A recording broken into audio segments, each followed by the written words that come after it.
Hello दोस्तों, आज हम एक नई हॉलीवुड मूवी का एक्सप्लेन करने जा रहे हैं। उम्मीद है यह मूवी आप सभी को बहुत ही पसंद आएगी। तो चलिए शुरू करते हैं। मिशिगन स्टेट यूनिवर्सिटी की एक ग्रेजुएट एस्ट्रोनोवा केट टेलीस्कोप सुबारू की मदद से अंतरिक्ष को निहारने में लगी थी। तभी उसे अंतरिक्ष में एक चौंका देने वाली चीज नजर आई, एक विशाल कॉमेट जो तेज गति से एक अनजान दिशा की ओर बढ़ रहा था। यह कॉमेट सदी की एक महान खोज थी जिसका क्रेडिट केट को मिलने वाला था। तब यह खबर केट के प्रोफेसर डॉक्टर रेंडल मिंडी तक पहुंची तो वह भी खुशी से झूम उठे और बाकी स्टूडेंट के साथ मिलकर केट की इस कामयाबी को सेलिब्रेट करने लगे। उन्होंने कॉमेट का नाम केट के नाम पर कॉमेट बिबियास्की रखा। इसी दौरान स्टूडेंट ने रेंडल से सवाल किया कि वह कॉमेट कितना बड़ा है, उसकी स्पीड क्या है और वह किस दिशा में बढ़ रहा है। तब रेंडल ने कैलकुलेशन शुरू की, लेकिन तभी जो नतीजा सामने आया उसने रेंडल के अंदर दहशत पैदा कर दी। रेंडल ने उसी वक्त बाकी स्टूडेंट को घर भेज दिया और केट को बताया कि उस कॉमेट की चौड़ाई लगभग 9 किलोमीटर है और वह 25,000 किलोमीटर प्रति घंटे की रफ्तार से पृथ्वी की ओर आ रहा है। वह पृथ्वी से टकराने वाला है और अगर कॉमेट पृथ्वी से टकराया तो इतनी भयंकर तबाही मचेगी कि पृथ्वी से सारे जीव जंतुओं का अस्तित्व ही मिट जाएगा। और सबसे ज्यादा डराने वाली बात यह थी कि उस कॉमेट को पृथ्वी से टकराने में केवल 6 महीने और 14 दिन ही बचे हैं।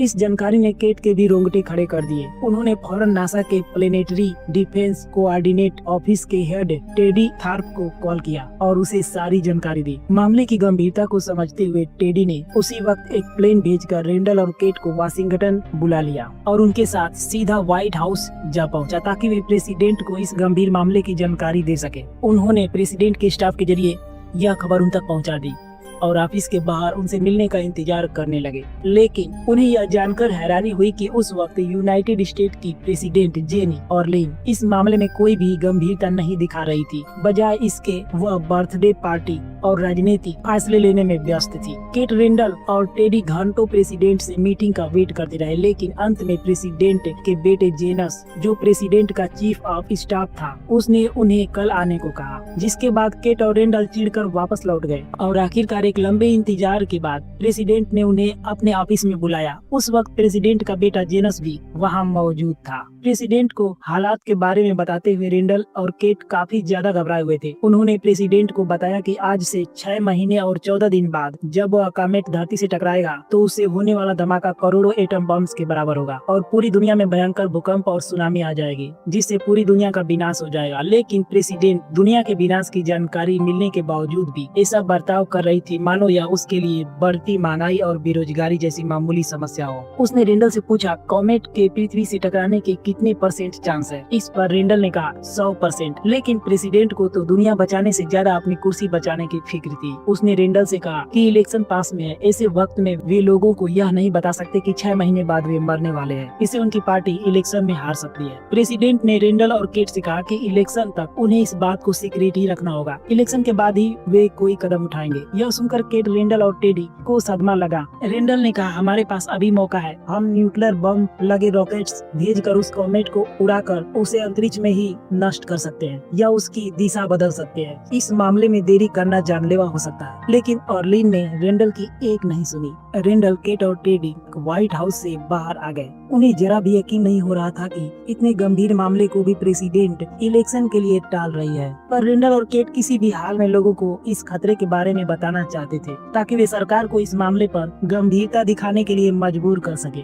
इसके लिए उन्होंने मीडिया की मदद लेने का फैसला किया। केट का बॉयफ्रेंड फिलिप एक जर्नलिस्ट था। उसने एक मशहूर अखबार न्यूयॉर्क हेराल्ड के रिपोर्टर्स और डायरेक्टर से रेंडल और केट की मीटिंग करवाई, जहां रेंडल और केट ने उन्हें उस कॉमेट के बारे में बताया और उन्हें यह भी जानकारी दी कि प्रेसिडेंट अपनी कुर्सी बचाने के लिए इस बड़े विनाश को छुपा रही है। यह जानकर न्यूज वालों को भी हैरानी हुई। उन्होंने रेंडल और केट को अपने एक शो द डेली रिप में इस बात का खुलासा करने का इजाजत दे दी। द डेली रिप शो काफी पॉपुलर था, जहां 2 होस्ट खास लोगों से बातचीत करते थे। यह शो दुनिया भर में देखा जाता था। अगले ही दिन रेंडल और Kate the Daily Rip show के स्टूडियो में आए, लेकिन उनसे पहले शो के होस्ट एक world famous pop singer Riley बीना का इंटरव्यू लेने में लगे थे, क्योंकि रायली बीना का हाल ही में अपने बॉयफ्रेंड डीजे चेलोस के साथ ब्रेकअप हुआ था और इस वक्त यह खबर सोशल मीडिया और न्यूज चैनल्स में छाई हुई थी। इसीलिए टीआरपी बटोरने के लिए न्यूज वाले भी दुनिया के विनाश के मुद्दे को छोड़ रायली और डीजे चेलो की लव स्टोरी पहले दिखा रहे थे। काफी वक्त तक इंतजार करने के बाद आखिरकार रेंडल और केट को बुलाया गया। रेंडल और केट ने दुनिया को इस हकीकत से रूबरू कराया कि आज से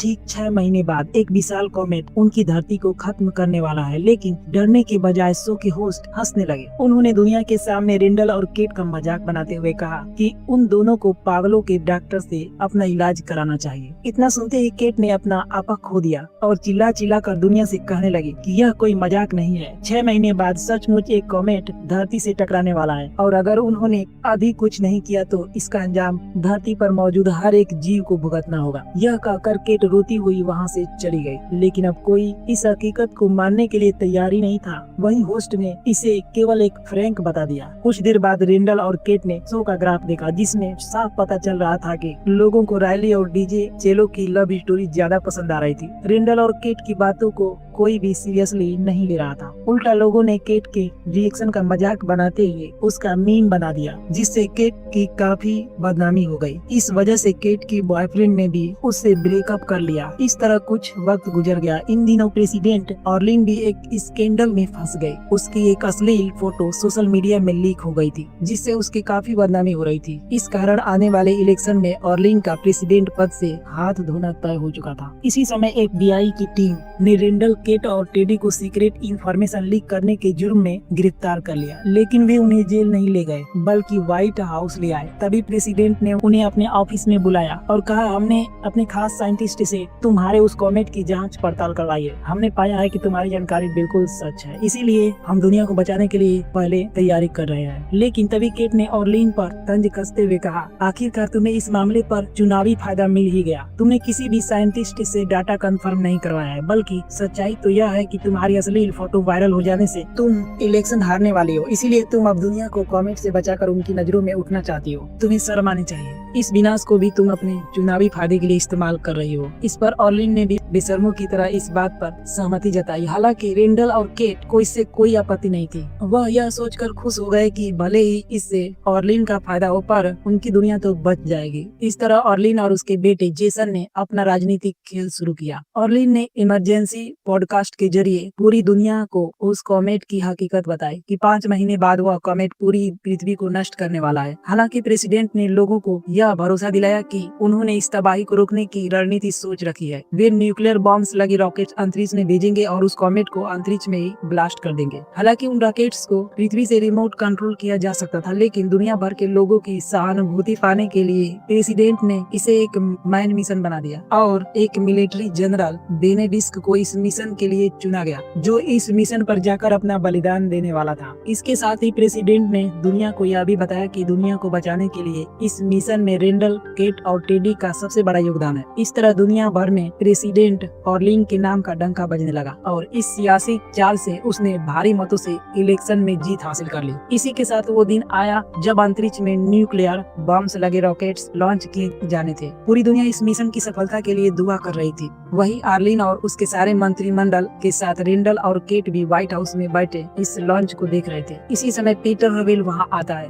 रवेल एक टेक बिलियनियर है, जिसकी कंपनी मोबाइल बेस फोन और इलेक्ट्रॉनिक डिवाइस पोर्ट का काम करती है। रवेल प्रेसिडेंट ऑर्लिन को सपोर्ट करता है और ऑर्लिन को सबसे ज्यादा फंड रवेल से ही आता है। इसी के साथ मिशन का काउंटडाउन शुरू हुआ और काउंटडाउन खत्म होते ही एक साथ ढेर सारे रॉकेट्स अंतरिक्ष की ओर लॉन्च कर दिए गए। पूरी दुनिया के साथ साथ रेंडल और केट भी रॉकेट्स की सफल लॉन्चिंग की खुशियां मनाने लगे। साइंटिस्ट ने अनुमान लगाया कि इस मिशन की कामयाबी 81% है। इसी बीच रवेल ने ऑर्लिन को एक जरूरी बातचीत के लिए अकेले में बुलाया। उधर सारे लोगों की नजर अंतरिक्ष की ओर थी। रॉकेट्स बस पृथ्वी के ऑर्बिट से बाहर होने ही वाले थे कि तभी अगले ही पल सारे के सारे रॉकेट्स एक साथ पैराशूट्स के सहारे वापस पृथ्वी पर आने लगे। किसी को समझ नहीं आ रहा था कि अचानक यह मिशन फेल क्यों हो गया। उधर रेंडल, केट और टेडी भी एक कमरे में बैठे इस बारे में सोचकर परेशान हो रहे थे। वहीं ऑर्लिन अपने लोगों के साथ मीटिंग में व्यस्त थी। इस समय जेसन अंदर आया और रेंडल से कहा, डॉक्टर रेंडल, आज से आप व्हाइट हाउस के चीफ साइंस एडवाइजर हैं। प्रेसिडेंट ने आपको इसी वक्त मीटिंग में बुलाया है। इस पर रेंडल को भी अपने कानों पर यकीन नहीं हुआ। वह जेसन के साथ मीटिंग रूम में आया। वहाँ सभी लोग यह जानने के लिए बेसब्र हुए जा रहे थे कि आखिर उनका मिशन फेल कैसे हो गया। तभी रवेल ने कहा, साथियों, जैसा कि आप लोगों को पता है, पृथ्वी पर हर खनिज यानी कि मिनरल सीमित मात्रा में है और तेजी से खत्म हो रहे हैं। सेल फोन्स और कंप्यूटर बनाने में इस्तेमाल किए जाने वाले खनिज बहुत जल्द ही खत्म हो जाएंगे, लेकिन हम इस समस्या का हल निकाल सकते हैं। हमारे एस्ट्रोजियोलॉजिस्ट ने यह पता लगाया है कि जिस कॉमेट को हम खतरा समझ रहे हैं वह ऐसे ही ढेर सारे खनिजों से भरा हुआ है। उसमें 140 ट्रिलियन डॉलर्स के खनिज मौजूद हैं। यह सुनते ही रेंडल बोल पड़ा, क्या इसलिए तुमने उस कॉमेट को नष्ट करने का मिशन रद्द कर दिया ताकि तुम उस कॉमेट में माइनिंग करके वह खनिज हासिल कर सको? लेकिन जब पृथ्वी ही नहीं रहेगी तो तुम उन पैसों का करोगे क्या? इस पर रवेल ने कहा, माना कि वो विशाल कॉमेट पूरी पृथ्वी को तबाह कर सकता है, पर क्या हो अगर उस कॉमेट को छोटे छोटे हिस्सों में काट दिया जाए? अगर छोटे छोटे हिस्सों में टूटकर वो कॉमेट पृथ्वी पर गिरेगा तो इससे कोई तबाही नहीं मचेगी और इस कॉमेट को काटने का काम करेंगे मेरे ये नए टेक्नोलॉजी के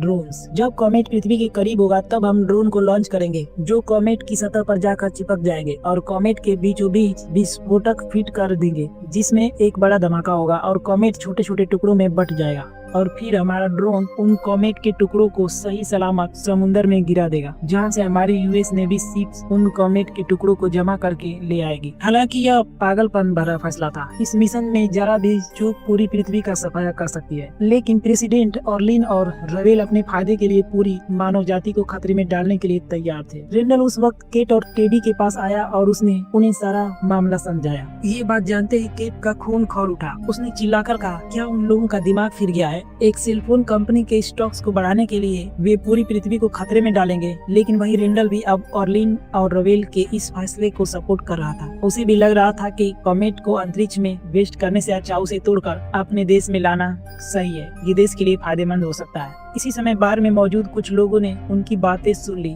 और केट और रेंडल से वो सारी सच्चाई जानने की जिद करने लगे। इस पर केट ने चिल्ला कर बार में मौजूद लोगों को सारी हकीकत बता दी, जिससे आसपास के सारे लोगों के अंदर गुस्से की ज्वाला भड़क उठी और वे बार में तोड़फोड़ मचाने लगे। हालांकि कुछ समय बाद पुलिस ने जैसे तैसे हालात पर काबू कर लिया, लेकिन इसके बाद FBI ने एक बार फिर केट को सीक्रेट इंफॉर्मेशन लीक करने के जुर्म में गिरफ्तार कर लिया। उन्होंने केट को सख्त निर्देश दिए कि आगे से केट मीडिया या कहीं भी कॉमेट या रवेल की कंपनी के बारे में कोई बात नहीं करेगी। इस शर्त पर उन्होंने केट को छोड़ दिया। केट भी अब सब कुछ छोड़कर अपने पेरेंट्स के पास रहने आ गई, लेकिन बदकिस्मती से केट के पेरेंट्स ने उसे घर के अंदर भी घुसने नहीं दिया, क्योंकि केट के पेरेंट्स प्रेसिडेंट ऑर्लिन और रवेल के मिशन जिसमें वे कॉमेट से खनिज निकालने वाले थे उसका समर्थन कर रहे थे। क्योंकि ऑर्लिन ने जनता से झूठ बोल दिया था कि वह कॉमेट पृथ्वी से टकराने वाला नहीं है और अगर वह कॉमेट उन्होंने हासिल कर लिया तो उनका देश दुनिया का सबसे अमीर देश बन जाएगा। तब कोई बेरोजगार नहीं रहेगा और सभी के पास भरपूर दौलत होगी। इस तरह प्रेसिडेंट ने नौकरी और पैसों का लालच देकर लोगों की आंखों पर पट्टी डाल दी। लोगों को वैज्ञानिक सबूतों से ज्यादा ऑर्लिन की बातों पर विश्वास था। केट के पेरेंट्स भी उन्हीं लोगों में से थे। उन्होंने केट को साफ कह दिया कि अगर वह प्रेसिडेंट का समर्थन नहीं करेगी तो उसके लिए घर में कोई जगह नहीं है। दूसरी ओर रवेल और प्रेसिडेंट ने दुनिया को इस मिशन के फायदे बताने का काम रेंडल को सौंप दिया था। वह टीवी पर इस मिशन का खूब प्रचार प्रसार कर रहा था। इसी तरह कुछ वक्त बाद रेंडल प्रेसिडेंट के साथ रवेल का वह ड्रोन देखने पहुंचा जो कॉमेट में विस्फोटक फिट करने वाला था। रेंडल ने सवाल किया, मिस्टर रवेल, मुझे मिली एक रिपोर्ट के मुताबिक आपने इस मिशन को साइंटिफिकली टेस्ट नहीं किया है, बल्कि आपने इसे अपनी टेक्नोलॉजी के भरोसे छोड़ दिया है। बस इतना ही नहीं, इस मिशन में काम करने वाले जितने भी लोगों ने मिशन को लेकर सवाल किए थे उन सभी को आपने नौकरी से भी निकाल दिया। इसलिए मिस्टर रवेल, व्हाइट हाउस का चीफ साइंस एडवाइजर होने के नाते मैं चाहता हूँ कि आप पहले इस मिशन को साइंटिफिकली प्रूव करें कि यह मुमकिन है या नहीं। आप इसे बिजनेस ना समझे। इस पर रवेल रेंडल पर चिढ़ गया और बोला, डॉक्टर रेंडल, यह कोई बिजनेस नहीं बल्कि यह भविष्य है। तुम्हें अंदाजा भी है कि मेरी टेक्नोलॉजी, मेरे एल्गोरिदम कितनी सटीक है। उसकी मदद से मैं सबका भविष्य बता सकता हूँ, वो भी 96.5% एक्यूरेसी के साथ। क्या तुम जानना चाहते हो तुम्हारी मौत कैसे होगी? मैंने तुम्हारा भविष्य देखा है, जिसके मुताबिक तुम एक बोरिंग और बेकार मौत मरोगे, और उस वक्त तुम्हारे साथ कोई नहीं होगा। सिर्फ तुम्हारी ही नहीं बल्कि अपनी टेक्नोलॉजी की बदौलत मैं दुनिया के किसी भी इंसान का भविष्य बता सकता हूँ। इसलिए मेरी टेक्नोलॉजी पर दोबारा सवाल मत उठाना। यह कहकर रवेल ने रेंडल का मुंह बंद कर दिया, लेकिन अब रेंडल समझ चुका था कि रवेल और प्रेसिडेंट ऑर्लिन अपने फायदे के लिए दुनिया को आग में झोंकने जा रहे हैं, बिना किसी वैज्ञानिक परीक्षण के। अब कॉमेट को पृथ्वी तक पहुंचने में केवल 25 दिन ही बाकी रह गए थे। इस समय रेंडल को एक बार फिर टीवी शो में इंटरव्यू के लिए बुलाया गया। टीवी चैनल और मीडिया भी सरकार के हाथों बिक चुकी थी। वे लोग भी अपने फायदे के लिए कॉमेट वाली खबर को इंटरटेनमेंट की तरह दिखाते थे। वहीं फिल्म जगत ने इस मौके का फायदा उठाकर कॉमेट की कहानी पर फिल्म बना दी और उसे उसी दिन रिलीज करने वाले थे जब कॉमेट पृथ्वी से टकराने वाला था। दुनिया को कॉमेट केवल मजाक लग रहा था।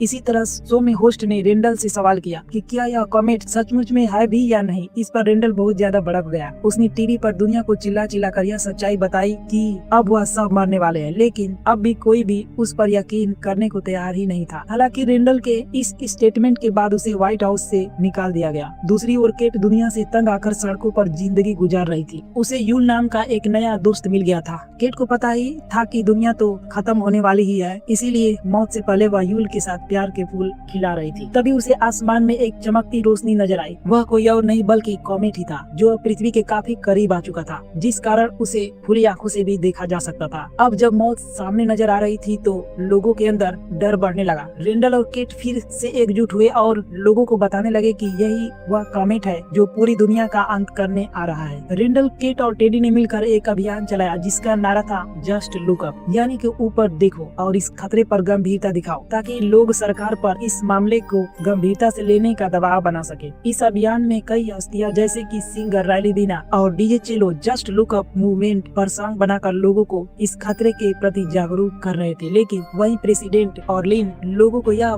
कहकर भड़काने लगी कि रेंडल और केट लोगों को डराने के लिए अफवाह फैला रहे हैं। उसने लोगों से यह तक कह दिया कि वह कॉमेट पृथ्वी से टकराएगा ही नहीं, इसीलिए डोंट लुक अप, यानी कि ऊपर मत देखो। इस तरह सोशल मीडिया पर एक ट्रेंड शुरू हो गया। जिन्हें विश्वास था कि वह कॉमेट दुनिया को खत्म कर देगा, वह सोशल मीडिया पर जस्ट लुक अप मूवमेंट को सपोर्ट कर रहे थे, और जो प्रेसिडेंट ऑर्लिन की बातों में आकर बेफिक्र हो चुके थे, वह डोंट लुक अप मूवमेंट को सपोर्ट कर रहे थे। उधर रेंडल, केट और टेडी समझ चुके थे कि वे चाहे कुछ भी कर ले, प्रेसिडेंट ऑर्लिन बस अपना फायदा ही देखेगी, पर उन्हें दूसरे देशों से उम्मीद थी। इसीलिए ऑर्लिन और रवेल ने बाकी देशों के साथ कॉमेट से मिलने वाला खनिज बांटने से मना कर दिया था। रसिया, इंडिया, चाइना मिलकर उस कॉमेट को उड़ाने के मिशन पर थे, लेकिन बदकिस्मती से जल्दबाजी में बनाया गया उनका रॉकेट उड़ान भरने से पहले ही ब्लास्ट हो गया, जिससे रेंडल, केट और टेडी की आखिरी उम्मीद भी चकनाचूर हो गई। इसी के साथ वह कॉमेट अब धरती के काफी करीब आ चुका था। अब जब मौत लोगों को सामने नजर आ रही थी, तब उनकी आंखों से पट्टी हट गई। लोग समझ गए कि प्रेसिडेंट ने अब तक उन्हें धोखे में रखा, लेकिन अब बहुत देर हो चुकी थी, क्योंकि कुछ ही घंटों में वह कॉमेट धरती से टकराने वाला था और इतनी जल्दी उसे डिस्ट्रॉय कर पाना किसी के बस में नहीं था। इसीलिए अब दुनिया भर के लोग ऑर्लिन और रवेल के मिशन के सफल होने की दुआ करने लगे। वहीं रेंडल, केट, यूल और टेडी रेंडल के घर आ गए। रेंडल को जरा भी यकीन नहीं था कि रवेल का मिशन सफल होगा, इसीलिए वह सभी को लेकर अपनी फैमिली के पास आ गया। वह अपनी जिंदगी के आखिरी पल हंसी खुशी बिताना चाहता था। इसी समय दूसरी ओर ऑर्लिन और रवेल अपने मिशन को अंजाम देने के लिए तैयार थे। उनके साथ साथ पूरी दुनिया की नजर आसमान की ओर थी। इसी बीच ऑर्लिन ने मजाक ही मजाक में रवेल से कहा, रवेल, तुमने तो रेंडल को उसकी मौत की भविष्यवाणी बताकर उसे काफी डरा दिया था। वैसे मैं भी जानना चाहती हूँ कि मेरी मौत कैसे होगी। इस पर रवेल ने कहा, तुम्हें ब्रंट रॉक खा जाएगा। यह सुन ऑर्लिन ने चौंकते हुए कहा, यह ब्रंट रॉक क्या है? इस पर रवेल ने कहा, यह तो मुझे भी नहीं पता, पर मेरे एल्गोरिथम तो यही कहते हैं। इसी के साथ उनका रॉकेट लॉन्च हो गया। उन्होंने एक साथ 30 ड्रोन लॉन्च किए थे, लेकिन बदकिस्मती से 4 ड्रोन तो धरती पर ही क्रैश हो गए और बाकी के 26 ड्रोन रॉकेट्स के साथ आसमान की ओर रवाना हो गए। हालांकि रवेल ने सभी को यह कहकर हौसला दिया कि क्रैश हुए ड्रोन बस एक्स्ट्रा थे। इसी के साथ ड्रोन रॉकेट से निकलकर कॉमेट की सतह पर लैंड होने लगे, पर इस लैंडिंग में 2 और ड्रोन नष्ट हो गए। अब ऑर्लिन की चिंता बढ़ने लगी, लेकिन रवेल अभी भी सभी को उम्मीद बांध रहा था कि अभी 24 ड्रोन इस मिशन के लिए काफी है। इसी समय ड्रोन कॉमेट में बम लगाने के लिए उसने ड्रिल करने लगे, लेकिन तभी ड्रोन में एक जोरदार धमाका हुआ और ड्रोन का कंट्रोल रूम से सारा संपर्क टूट गया। यह देख रवेल के पसीने छूट गए, क्योंकि वह समझ चुका था कि उसका मिशन फेल हो चुका है, यानी कि अब दुनिया का अंत निश्चित है। रवेल और ऑर्लिन बाथरूम जाने का बहाना करके कंट्रोल रूम से भाग निकले। इसी के साथ दुनिया भर के लोगों तक इस मिशन के फेल होने की जानकारी पहुंच गई, जिसके बाद दुनिया भर में दंगे फसाद शुरू हो गए। अपने आखिरी वक्त में लोग अपने परिवार के पास भागने लगे। उधर रेंडल अपने परिवार और दोस्तों के साथ डिनर करता हुआ आखिरी पल बिता रहा था। इसी समय उसे ऑर्लिन का कॉल आया। ऑर्लिन ने रेंडल से कहा कि उन्हें अंदाजा था कि मिशन फेल होगा, इसीलिए उन्होंने पहले ही पृथ्वी छोड़कर भागने के लिए एक शिप का आविष्कार कर लिया था। ऑर्लिन ने कहा कि उनके शिप में 2000 लोग आ सकते हैं। ऑर्लिन ने रेंडल को अपने साथ आने को कहा, लेकिन रेंडल को कायरो की तरह जीने से ज्यादा अपने परिवार के साथ मरना सही लग रहा था। उसने ऑर्लिन का ऑफर ठुकरा दिया और कहा अपने बेटे जेसन के साथ मजे करो। लेकिन तभी ऑर्लिन को याद आया कि अपनी जान की फिक्र में तो वह जेसन को भी अपने साथ लाना भूल गई। उधर जेसन अब भी कंट्रोल रूम में ऑर्लिन के बाथरूम से लौटने का इंतजार कर रहा था। इसी के साथ वह कॉमेट धरती से टकराया, जिससे इतना भयंकर विस्फोट हुआ कि एक ही झटके में पूरी पृथ्वी तास-नास हो गई। यह विस्फोट इतना भयानक था कि पृथ्वी का मलबा अंतरिक्ष तक बिखर गया। पृथ्वी पर मौजूद सारे जीव जंतु मारे गए, लेकिन उसी पल एक शिप पृथ्वी से निकलकर अंतरिक्ष की ओर रवाना हो गई। वह शिप इस रवेल की ही थी, जिसमें रवेल और कई रईस लोग इस तबाही से बच निकले थे। यह एक एडवांस शिप थी जो अपने आप ही पृथ्वी जैसे प्लेनेट को ढूंढकर रवेल, ऑर्लिन और बाकी सर्वाइवर को वहां तक पहुंचाने वाली थी। इस समय सारे सर्वाइवर स्लीपिंग पॉड में डीप स्लीप के स्टेज में होंगे, जिसमें वह हजारों सालों तक जीवित रह सकते हैं। फिर करीब 22,740 सालों के लंबे सफर के बाद उस शिप ने पृथ्वी की ही तरह एक प्लेनेट ढूंढ निकाला और स्पेस शटल को उस प्लेनेट पर इजेक्ट कर दिया, जिनमें सर्वाइवर सो रहे थे। हालांकि कई स्पेस शटल गड़बड़ी के कारण क्रैश हो गए, जिसमें मौजूद सारे सर्वाइवर्स मारे गए, लेकिन कुछ सही सलामत लैंड हो गए। इसी के साथ सारे सर्वाइवर्स शटल से बाहर आए और उस हरे भरे प्लेनेट को देख खुशी से झूम उठे। उनमें रवेल और ऑर्लिन भी शामिल थे। उसी वक्त वहाँ उन्हें एक अजीब सा जीव नजर आया। उस जीव की खूबसूरती देख ऑर्लिन उसे पुचकारने लगी, उसके पास जाने लगी, पर तभी उस जीव ने ऑर्लिन की खोपड़ी को ही धर दबोचा और उसे नोच नोच कर खाने लगा। यानी कि रवेल की एक भविष्यवाणी सच हो चुकी थी। इसी जीव का नाम ब्रंट रॉक था, जो भविष्यवाणी के मुताबिक ऑर्लिन को खाने वाला था। इतने में ही वहाँ और भी ब्रंटी रॉक शिकार की तलाश में आ पहुँचे। रवेल और सारे सर्वाइवर्स उन जीवों का भोजन बन गए और इसी तरह लालच ने पूरी मानव जाति का अंत कर दिया। तो दोस्तों, आप सभी को ये मूवी कैसी लगी? अगर आप सभी को ये मूवी अच्छी लगी हो तो प्लीज